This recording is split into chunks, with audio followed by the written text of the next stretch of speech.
lamaanihii farxadda iyo qosolka lamaanihii madadaalada iyo wanaagga idiin soo gudbin jiray ayaa muddo 7 maalin ka badan waxa ay ku jiraan isbitaalka Hiltigate dabcan xaalad adag ayaa la soo diristay daawada waxa isweydiinaysaa lamaanahaasi waa kuway isoo raac bal aan isla soo aragno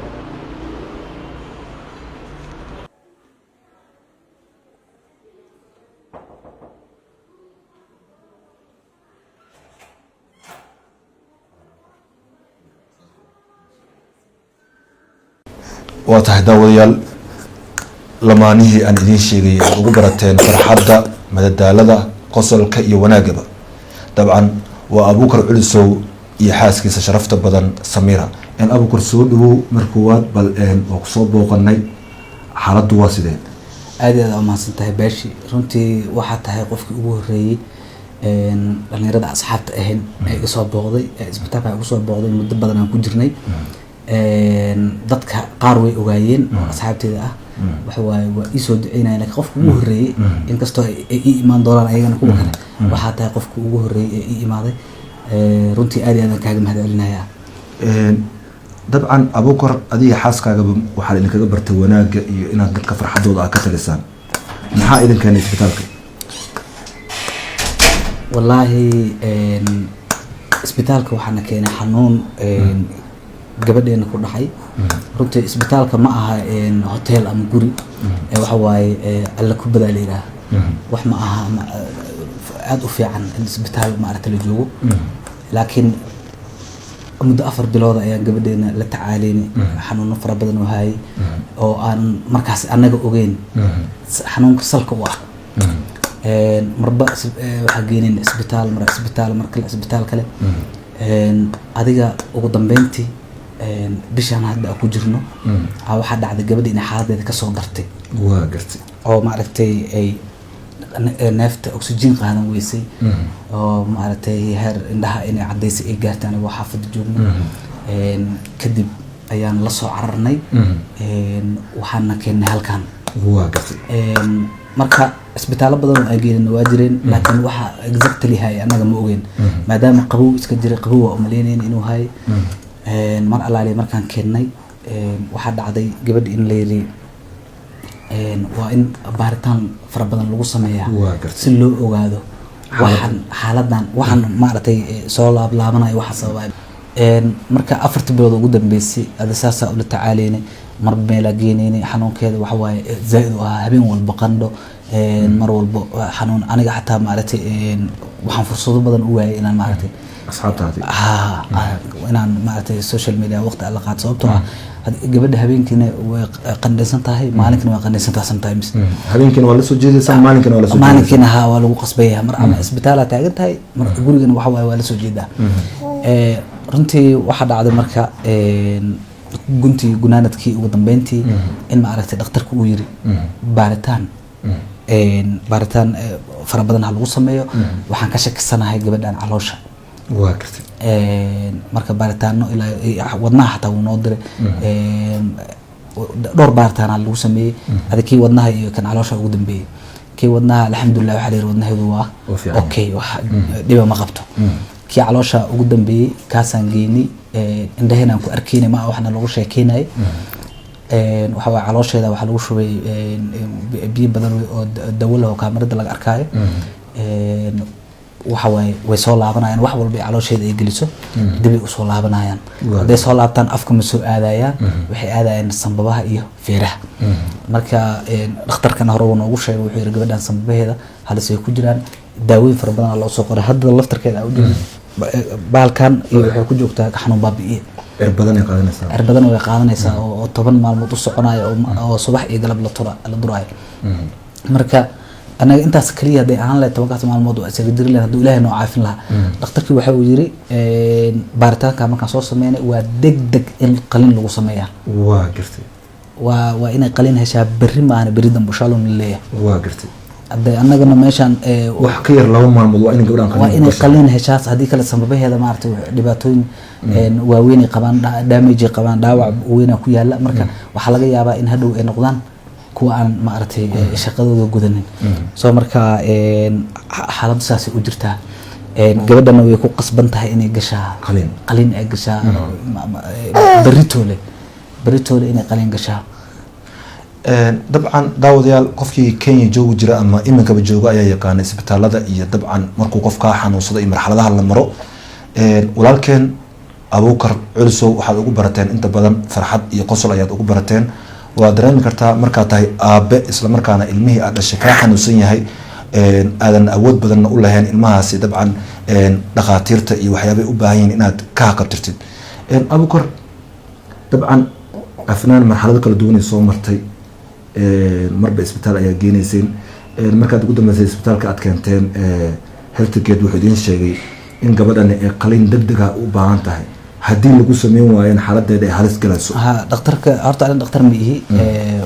waxaas ma kala aqaan laakiin waan la kulmaynaa dhakhtarka waxa uu yiri caloosha iyo meesha cuntada soo maraysa inta u dhaxaysa maaragtay inay u dhalataan waa macquul maaragtay marka meeshaas qalinka lagu sameynaya qalin walbana waxa way qatartiisu leeyahay hadana waxa uu yiri qalinkan degdeg waa inuu degdeg ku dhaca haddii aragtiin inay gabadhiina ay badbaado. afcadan noogu sheegay dhakhtarka waa dhakhtar Soomaaliya dhakhtar Cabdiqaadir la yiraahdaa laftirkiisa waa la hadalnay waxaan dhahnay anaga waxaan faraha badan ma awoodno bal wax sameeya ayaga ka maamul ahaan ka dhakhtar ahaan asaga laftirkiisa waa wuxuu yiri waa in caawin doona wixii karaankeyga ah laakiin qalinka waxa fulin doona dhaqaatiir Kenyan ah marka iyaguna waxay rabaan wuxuu farasaar in loo saaro miiska loo saaro marka inta badan Kenya waxa caadi ka ah inaan qofna aan la kali karin ilaa la haayo wixii lagu qalin lahaa exactly hatta waxaan dhahay muddo nafasax aan maaragtay aan isku soo diyaarino hatta deen in raadiyo isku dayay si maaragtay ay nafteedu u badbaado gabadhan because dhakhtarka maalin dhaweyto waxaan ka iloobay wuxuu noo sheegay markaan guriga ka keenay iyadoo neeftu ku xiran tahay 60 gaartay oxygenkeeda oxygen ma qaadanayn marka oxygen lagu xiray kiisanka labada xab la gelinayo kan hadda ma aha kii kale markaas wuxuu yiri gabadha adinka dil rabo ana waxa u maleynaa waxay oxygen qaadanaysa la celinayo waxaan dhahay waa celina because marka jiifanaysa lacag waa meesha ma weey waxaan dhahay waa ceshanayna marka wixii daawo ah u soo laabanayna markaas wuxuu yiri gabadhan nafteeda adinka halis gelinayo wax alla xaqiis ka qoran yahay in iska keenay ilaaha ma aragtay taada kale marka baaritaanka la sameeyay wax waay waxaan hadda hayo waxa waay hadii cunugu dhargo inuu dib soo laabto uu sababaha galo hadda waa dareemi kartaa sababku aari loogu talagalay hadii caana ay galayaan infection oo ka dhalanayo marka waxa waay waa hadii ay wax yar siisid iyo hadii ay wax badan siisidba anigu waa ciyaaraya wax yar haduu isku lixlixi waa soo baxaya marka meeshan waxa uu leeyahay dhakhtarka degdeg ha loo sameeyo waa sidaas bulsho badan ayaa kugu taxan isla markaana baraha bulshada aad kala socoto sheekooyinkaaga iyo madadaalada aad u jecel waxaana jira dad badan oo muxsiniina oo jecel inay ku garab istaagaan isla markaana ay garabkaaga ahaadaan bulshadaas maxaad uga siinaysaa wallahi aniga asxaabteyda waaye dadkayga waaye waan jeclahay waa sida familkayga oo kale waa ma caawinayaan kuma dhahayo kala hore way caawiyeen way garab istaageen markay xaaska iga xanuunsanayd haddana kulay adiga igu dhiirigeliya inaan ma aragtay muuqaalkan aan meeshan aan bulshada aan iraado adiga waxaan ka xishoonayo oo afgaabni iyo wanaag dad badan kugu tiirinayo naadar marka la soo hor istaagtay marka aan soo hor istaago mar horena way caawiyeen marka waxaan ka codsanayaa dadka muxsiniinta ah oo ma aragtay ilaahay wax u dhiibay ma aragtay arintan ka qayb qaadan kara inay ma aragtay arintan ay gabadhan ay nolosheeda ay badbaadiyaan xaqiiqatan waxay curad u tahay ogtiin waa Samiiro aad u jeceshahay qaliinka sida loo sheegay ilaa iyo haddana afkeeda way kala furi laadahay xataa in hadal ma ka imaanayo soo marka waxaan ka codsanayaa muxsiniinta inay maaragtay intii caawin karta ay maaragtay wax lagu caawiyaan nagu garab istaagaan maanta gabadhan waxa nolosheeda ay ku xiran tahay qalinkaasi si degdeg ah u gasho haddii qalinka xataa dib 2 isbuuc 3 isbuuc loogu dhigi lahaa deemana raadin lahayd isri dhakhtarka waxa uu yiri damage culus bas sababkeeda gaaray waxa laga yaabaa inay neefsan weyso ugu dambeyntii soo marka dabcan waa dareemi kartaa ilmahaaga yarka ah ee ka xanuunsan oo lagu yiri wax ka yar 2 maalin waa inuu qalin ku galaa xaaladiisana ay adag tahay Abuukar dadka ku jecel mar walba ku daawada halkee jeceshahay inay kaala soo xiriiraan isla markaana waxay hayaan dadka muxsiniinta ay kugu soo diraan horta wallaahi waxaan aniga isticmaalaa muxuu ahaa lambaradeeda telefoonka hal lambaraan leeyahay hal lambarna xaajida iska leh labadaas lambaraan horta kule isticmaalnaa keygana waxa waaye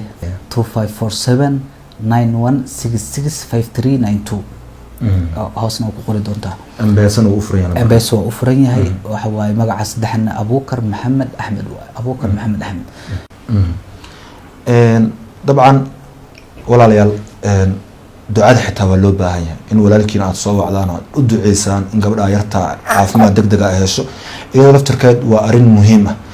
teeda kale sadaqadu yaraan ma lahan waxyaabo yaryar oo isku tagay ayaa qof dhan noloshiisa wax badan ka bedeli kara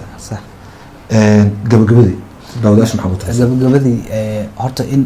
qaliinka laga qayb qaato horta in la isku gurmado Soomaaliya u nahay insha Allah waxaan rajeynayaa in Soomaalida iska rabstaago in gabadha ay heli doonto gurmad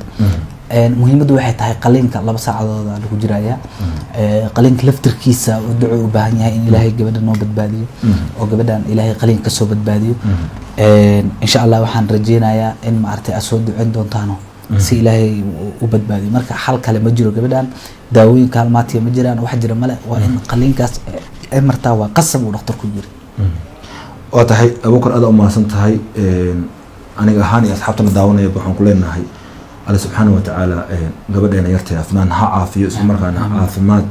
degdeg ah Allah siiyo walaalaha muxsiniintan waxaan si xushmad leh ugu codsanaynaa in walaalkeena Soomaaliyeed inta badan madadaalin jiray ay ka farxiyaan oo isla markaana aabahan Soomaaliyeed ay garab istaagaan gabadhiisa mustaqbalkeedana ay hagaajiyaan halka hoose ay lambarada ku soo qoreynaa iminkan waxaan u gudbeynaa dhakhtarkii ayaan la kulmeynaa bal aan ka waraysan doonaa bal xaaladda gabadha iyo sida ay tahay السلام عليكم ورحمة الله وبركاته مقعي ودكتور عبد القادر حسين دكتور عرور وكهول قال اسبيتال كان هيلث محافظة إسلي مقالة نيروبي وحان دكتور وهي عنوكتا أفنان أبوكر علسو إيا سميرة عنوك وحاواي لح بيلود إيو برميلها قياس جرته muddana xoogaa hadda yar xanuunsanayd oo stage soo martay baaritaan kadib oo si aan maaragtay si baaritaan badan oo culus aan ku sameynay kadib waxaan ogaanay cunugta inay ka xanuunsan tahay caloosha ka xanuunsan tahay ayna u baahan tahay qaliin degdeg ah xanuunkan ayada ana haddii qaliinkan loo sameyn waayo sababkeeda already yaa damage uu already gaaray intan ka badan permanent damage ku noqonaya yani inay sanbabada markii dambe uu ay neefsan weyso oo waxba laga qaban waayo akhiran marka waxay u baahan tahay cunugta qaliin meeja ay galaysaa weyn uu maaragtay kharash badanna uu ku baxayo ayna si degdeg ah u baahan tahay si ayada nafteeda iyo sanbabkeeda loo badbaadiyo marka ummadda Soomaaliyeed walaalkeen iyo walaalkeen Abuukar Culusow iyo Samira waxaan ka codsanaynaa wixii ay ku caawin karaan insha Allah inay ku caawiyaan anaga isbitaal ahaan iyo dhakhaatiir ahaan wixii xagga anaga waan ka qayb qaadanaynaa waanan u helanahay idinkana sidoo kale maadaama wallahu fi auni al-abd ma kana al-abd fi auni akhihi wallahi yani waa caawinay qofka inta u taagantahay muslimka inaad caawiso adigana Ilaahay ku caawinaya marka waxaan ka codsanaynaa walaalaha muslimiinta inay soo caawiyaan familkaas. Assalaamu calaykum wa rahmatullahi wa barakatuh.